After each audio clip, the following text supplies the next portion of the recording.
Lunes 17 de mayo de 2021. Tres mensajes del Evangelio de hoy, tomado del Evangelio de San Juan, capítulo 16, versículos del 29 al 33. En aquel tiempo, los discípulos dijeron a Jesús: «Ahora sí que hablas claro y no usas comparaciones. Ahora vemos que lo sabes todo y no necesitas que te pregunten. Por ello, creemos que has salido de Dios». Les contestó Jesús: «¿Ahora creéis? Pues mirad, está para llegar la hora, mejor, ya ha llegado, en que os disperséis cada cual por su lado y a mí me dejéis solo. Pero no estoy solo, porque está conmigo el Padre. Os he hablado de esto para que encontréis la paz en mí. En el mundo tendréis luchas, pero tened valor, yo he vencido al mundo». Palabra del Señor. Gloria a ti, Señor Jesús. Qué bellos evangelios nos ha presentado la liturgia en estos días, preparando nuestro corazón para la fiesta de Pentecostés. Evangelios en los que se nos revela el corazón de Jesús, la ternura con sus apóstoles, la intimidad que tiene con el Padre. Se nos revela también la actitud de los apóstoles con Él. En el Evangelio de hoy vamos a reflexionar tres mensajes. Primero, Dios lo sabe todo. Segundo, Dios te tiene paciencia. Tercero, no te disperses. Vamos con el primer punto. Dios lo sabe todo. Los apóstoles le dicen al Señor: «Ahora vemos que lo sabes todo». Esto que parece tan obvio es algo que no podemos perder de vista. Dios lo sabe todo. Jesús, como Dios, también lo sabía todo. Se dice que Dios es omniperfecto. Ese prefijo omni, que es un prefijo latino, significa todo, plenitud, totalidad. O sea que Dios es todo perfecto. Y se dice que Dios es omnipotente, es decir, que todo lo puede. Que Dios es omnipresente, es decir, que está en todas partes. Y también se dice que Dios es omnisciente, es decir, que Dios lo sabe todo. Hoy el hombre quisiera divinizarse a sí mismo y quisiera saberlo todo, estar en todas partes, tener todo el poder. Es esa hambre que el hombre ha tenido desde la tentación de nuestros primeros padres de ser como Dios, de hacerse igual a Él. Como diría algún padre de la iglesia, de ser Dios sin Dios, es decir, de imitar a Dios pero yéndose contra Dios. Porque si lo pensamos bien, Dios nos ha dado su naturaleza por el misterio de la gracia. Dios ha querido que nos asemejemos a Él. Él como Padre quiere que le imitemos. Y sin embargo, nosotros queremos alcanzar la divinidad renunciando a Dios. Ese es el pecado. Buscar ser como Dios, pero yéndonos contra Él. Qué bonito que el Evangelio nos recuerde que Dios lo sabe todo. Eso significa que Dios sabe el futuro. Es más, para Dios ni siquiera existe el futuro. Dios es un eterno presente. En Dios, pasado, presente y futuro están al instante, ante sus ojos. Y esto es muy consolador, porque nos debe recordar que no nos debemos angustiar. Tenemos un papá, tenemos un Dios que lo sabe todo, que sabe el futuro, que sabe todo lo que sucederá. Es más, en las Sagradas Escrituras ya nos reveló qué sucederá. Nos dice que Él volverá a juzgar a vivos y muertos. Nos recuerda que Él tiene el control de todo. No nos angustiemos entonces. Siempre estamos nosotros desesperados por la incertidumbre de un futuro que desconocemos. Nos asusta un futuro tenebroso, un futuro lleno de oscuridad. Miramos al horizonte, a nuestro futuro inmediato, y vemos un cielo encapotado, vemos zozobra, angustia, pero Dios en cambio ve su triunfo. Dios en cambio ve su gloria, la manifestación de su poder. Dios lo sabe todo, sabe mi futuro, tu futuro, el futuro de la humanidad, y todo está en sus manos. Dios lo sabe todo, también significa que conoce lo íntimo de los corazones. Y es que en el Evangelio vemos cómo Jesús sabía lo que había en el pensamiento de las personas, cómo Jesús sabía lo que había en los corazones de los demás, cuando lo juzgaban, cuando lo trataban con malicia en su interior, cuando querían hacerle caer. Por eso los apóstoles dicen: «Ahora vemos que lo sabes todo y no necesitas que te pregunten». Dios conoce lo íntimo de nuestro corazón. Y si decíamos que el saber que Dios conoce el futuro nos debe quitar la angustia, el saber que Dios conoce lo íntimo de nuestro corazón nos debe quitar la hipocresía, dejar las apariencias. Recordemos aquella bella frase que aparece en el primer libro de Samuel, capítulo 16, versículo 7, cuando Samuel es escogido por Dios para escoger al futuro rey. Se presenta ante los hijos de Jesé y cuando ve a Eliab, el más grande, el más fuerte de todos, dice, sin duda este es el elegido de Dios. Y sin embargo Dios le dice en el corazón, no, ese no es. El hombre mira las apariencias, pero Yahvé mira el corazón. El Señor lo sabe todo. Dios mira tu corazón, escudriña lo íntimo que hay en él y sabe lo bueno y lo malo que de él brota. Y sabe los temores que hay y conoce tus heridas y las quiere sanar. Basta que nosotros abramos nuestro corazón ante él.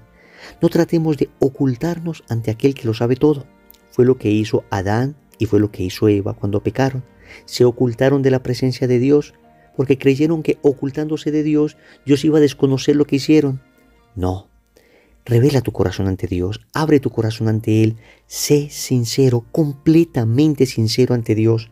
Dile exactamente lo que hay dentro de ti, lo que sientes, tus temores, que el Señor no te va a rechazar, Él te va a abrazar, Él te va a sanar.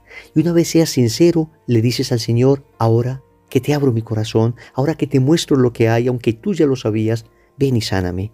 Y el Señor sanará ese corazón. Segundo, Dios te tiene paciencia. Los apóstoles le dicen al Señor, ahora creemos que has salido de Dios. Queridos amigos, esto lo dicen los apóstoles en el contexto de la última cena. Es decir, había estado ya el Señor 3 años con ellos, predicando, mostrándoles milagros, caminando sobre las aguas, multiplicando los panes, resucitando a Lázaro. Y los apóstoles dicen, ahora sí creemos. Por eso Jesús les responde, ¿ahora creéis? Como quien dice, apenas ahora creéis. Y sin embargo, a pesar de el dulce reproche de esta expresión, el Señor no les condena, el Señor no les rechaza, el Señor no les manda fuera, el Señor no se enoja con ellos, el Señor tiene paciencia. ¿Y cuánta paciencia ha tenido el Señor también contigo y conmigo? Después de años de ver su gloria frente a nuestros ojos, después de años de recibir sus bendiciones, después de la cantidad de intentos que el Señor ha hecho por sanarnos, por ayudarnos en nuestra conversión, después de la cantidad de personas que nos ha enviado, después de todo lo que hemos visto, finalmente le decimos a Dios, ahora creo. Y el Señor nos responde, ¿ahora creéis? ¿Apenas ahora creéis? Y lo triste es que decimos hoy, Señor, por fin creo, y mañana volvemos a dudar. Y el Señor nos sigue teniendo paciencia. Pero cuidado, no abusemos de la paciencia de Dios. Es cierto que Él ha sido infinitamente paciente contigo y conmigo, y nos perdona y nos vuelve a perdonar 1 y 1000 veces, pero no abusemos de su paciencia. Una cosa es ser frágil, querer amar a Dios con todo el corazón y ser frágil y volver a caer. Pero el Señor sabe que yo quiero amarle. Pero otra cosa es pensar dentro de mí, si Dios me perdona siempre, si Dios me ha tenido paciencia, pues entonces voy a pecar nuevamente y ya Dios me perdonará. Eso es abusar de la misericordia de Dios, eso es abusar de la paciencia de Dios y eso está muy mal porque un corazón doble, un corazón hipócrita, un corazón calculador, es un corazón que Dios deliberadamente rechaza. En cambio, un corazón humilde, aunque frágil, un corazón débil, pero que quiere amar a Dios, es un corazón con el que Dios tiene toda la paciencia.